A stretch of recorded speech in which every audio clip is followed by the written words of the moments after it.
If you're a woman worried about pelvic organ prolapse, maybe you're having these uncomfortable and weird symptoms like feeling a bulge in the vaginal area, feeling more pressure or heaviness down there, even some lower back pain or lower abdominal discomfort. These are all symptoms of a possible prolapse, but have no fear. A lot of women actually have a lot of these symptoms and suffer in silence, just wondering if this is really something they have to live with or they need surgery for. But did you know that after having any prolapse symptoms, you can actually improve the symptoms by changing some lifestyle habits and doing effective exercises? Many women think just Kegels and strengthening exercises for your pelvic floor are the only thing to turn to, or maybe they were told to do them. But that's not the case. You want to not only help with your breathing, your alignment, your posture, and be able to change some habits when you're lifting anything heavy. There's a lot of things that you may not realize can make your symptoms worse. So today, we're gonna boost your confidence, help you improve your pelvic floor health by giving you my top 4 effective exercises to help ease symptoms of prolapse, even preventing prolapse from happening. So if you're doing these consistently over time, it's definitely going to help you feel better, make you feel more empowered that you understand your body and that you have a path to a more holistic approach to helping your prolapse symptoms. So with these exercises, I am on the floor with a mat. You can also do these on a bed or an elevated surface. We're gonna start with my first one, diaphragmatic breathing. And breathing is underestimated as being one of the most powerful ways to really help support your pelvic floor muscles down there, your core muscles, and really improve how those muscles are able to support your pelvic organs like your bladder, your uterus, your rectum. And these muscles with a prolapse, these muscles have lost some support, and that area is losing support, cause the vaginal wall to collapse, or you're having a little bit of protruding or weakening down in that area. So let's get support of your entire core, your hip muscles, your pelvic floor muscles. All of it together is really gonna do the trick. So diaphragmatic breathing as the first one. And here I'm on my back, and I'm going to place my hands on my lower belly, and you want to take a deep inhale into your belly, feeling your abdominals kind of rise and fall with your breath. Many of us breathe from up in our chest and our shoulders, so we want to get that breath down into your pelvic area and down into your lower belly. So if you take an inhale and then exhale through your mouth. Inhale through your nose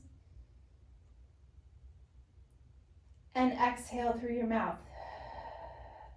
Keep that going and just imagine that air getting down into the lower pelvic area, and that way you can get some expansion, some movement down there and allow those muscles to actually relax. When they relax, they can actually contract with more support around your pelvic organs. So this is something you can practice at the end of the day. You can do it a couple times a day, and it's safe to do after a hysterectomy. So you want to just work on about 10 of those nice deep breaths. You may even feel the air going down into the ribs, into the lower belly and the pelvis down here, not up in the neck and chest. So that is the first one, diaphragmatic breathing. The next exercise, we're gonna add a bridge with it. And with a bridge, I'm just gently lifting those muscles from my pelvic area. I'm pulling those in and up, and my lower belly contracts a little as I lift my hips. So you are squeezing your glutes using those muscles in your bottom. And we're gonna do it as we breathe out. So we're exhaling and lifting at the same time. So with a glute bridge, I'm gonna do 10 of these, and this also helps in a gravity position that you're assisting those pelvic organs with staying in place so they don't feel so much pressure down there either. These glute bridges are a great exercise to do at the end of the day as well if you have more pelvic pain or discomfort after you've been standing or walking for a long period of time and you're getting more of the symptoms at the end of the day. So don't forget, use your breathing and do a set of 10 of those glute bridges. Okay, the next exercise, I'm on all fours. So I have my hands under my shoulders, knees under my hips, and I'm gonna hug those muscles, lower belly muscles in toward my spine, and I'm going to extend the opposite arm and leg. We're doing what's called a bird dog exercise that works on the muscles that stabilize all around your spine like a corset. So it protects your back, it protects your pelvic organs, and you want to exhale and pull in those muscles around your core as you extend the opposite arm and leg. Now imagine if you had a bowl of water on your back and that water is not going to spill. So you want to keep that spine real stable without any twisting in the hips. And you can do a set of 10 of those on each side as well. All right, we're gonna take this next exercise. My fourth most effective exercise is taking it to a standing position. So we want to practice squats. We're squatting during the day, whether we're picking something up off the floor, emptying the dishwasher, lifting kids, or we're getting up and down from the toilet or a chair. Now, with your breathing, here's where it's very effective with any pelvic floor prolapse, uncomfortable feeling down there. You want to really exhale as you're lifting. Most important, use your breathing to help you maintain the pressure so you're not putting a lot of pressure downward on your pelvic floor.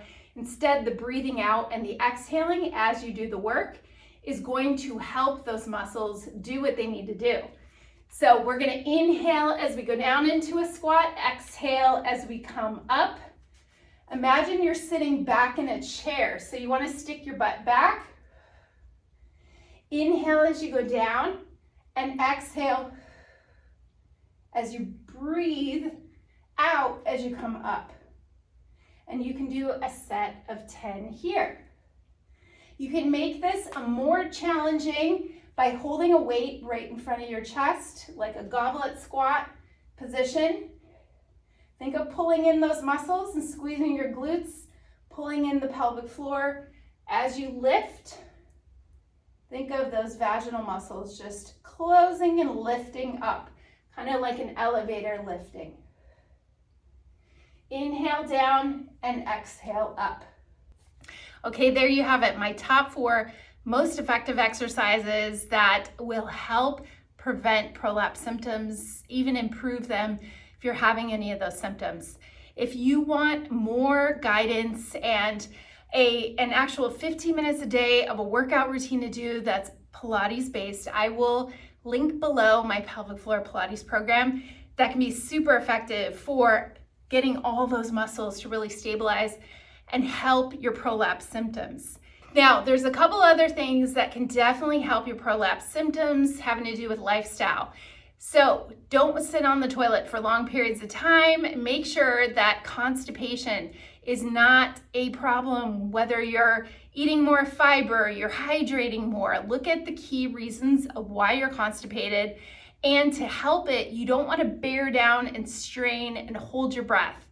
These habits can actually make your prolapse worse and make your symptoms worse. So you want to make sure you stay ahead of having any constipation symptoms, or if you are having a lot, talk to your doctor or go see a nutritionist, someone that can guide you in the right direction of what you can do to actually help the constipation from happening. You may also have tight, tense pelvic floor muscles, so seeing a pelvic floor therapist to help learn strategies to release those muscles and get them to relax can also be very effective if you're getting chronic constipation. And then also, when you are lifting anything, like I mentioned in that last squat exercise, really make sure that you're breathing properly by exhaling. Practice that. That can definitely improve your prolapse symptoms. And there's other things to help you as well that don't require surgery. You can also see your doctor and get fitted for what's called a pessary. That way you can have more support around your pelvic organs and around your vaginal area while you're being more active and doing exercise as well. So it's important to mention there are a lot of things that can help you in a more holistic way that don't require surgery, but practicing these exercises that I showed you today, hopefully those over the next 6 weeks are going to help you improve your symptoms and help you feel better.